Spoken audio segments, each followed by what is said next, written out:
ಹಿರಿಯ ಸಚಿವಂತ ಜಮೀರ್ ಅಹಮದ್ ಅವರ ಮೇಲೆ ಮಾತಾಡ್ತಾರೆ. ಈಗ ನಾಗಮಂಗಲದಲ್ಲಿ ಒಂದು ಗಲಾಟೆ ಆಗಿದೆ.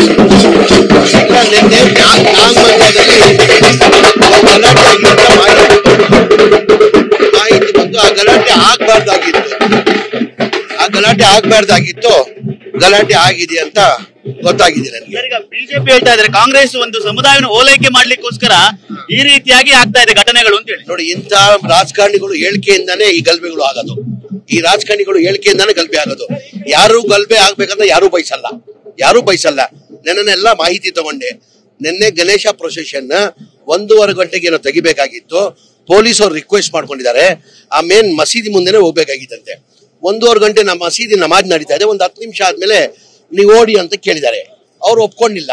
ಮಸೀದಿ ನಮಾಜಿ ಆದ್ಮೇಲೆ ಹೋಗಿ ಅಂತ 1:15 ಗಂಟೆ ಕೇಳ್ಕೊಂಡಿದ್ದಕ್ಕೆ ಅವರು ಒಪ್ಲಿಲ್ಲ. ಸಾಯಂಕಾಲ ಬಂದು ಪ್ರತಿಭಟನೆ ಗಲಾಟೆ ಮಾಡಿದ್ದಾರೆ. ಯಾರು ಈ ಗಲಾಟೆ ಆಗ್ಬೇಕಂತ ಒಬ್ಬ ಸೆಕ್ಯುಲರ್ ಮೈಂಡೆಡ್ ಲೀಡರ್ ಯಾರು ಬಯಸಲ್ಲ. ನಾವು ಇಷ್ಟಪಡಲ್ಲ ಯಾರು ಗಲಾಟೆ ಆಗ್ಬೇಕಂತ. ಇಂಥ ರಾಜಕಾರಣಿಗಳು ಹೇಳಿಕೆಯಿಂದಾನೇ ಈ ಗಲಭೆಗಳು ಆಗೋದು. ಈ ಹೇಳಿಕೆಗಳಿಂದ ಜಾಸ್ತಿ ಆಗ್ತಿದೆ ಘಟನೆ ಅಂತೀರಾ? ಈಗ ಗಲಾಟೆ ಆಗ್ಬಾರ್ದಂತ ನಾವೆಲ್ಲ ಬಯಸ್ಬೇಕು. ನಾವೆಲ್ಲ ಕರ್ತವ್ಯವೇನು, ಈ ತರ ಗಲಾಟೆ ಆಗ್ಬಾರ್ದಂತ ನಾವೆಲ್ಲ ಪ್ರಯತ್ನ ಮಾಡ್ಬೇಕು.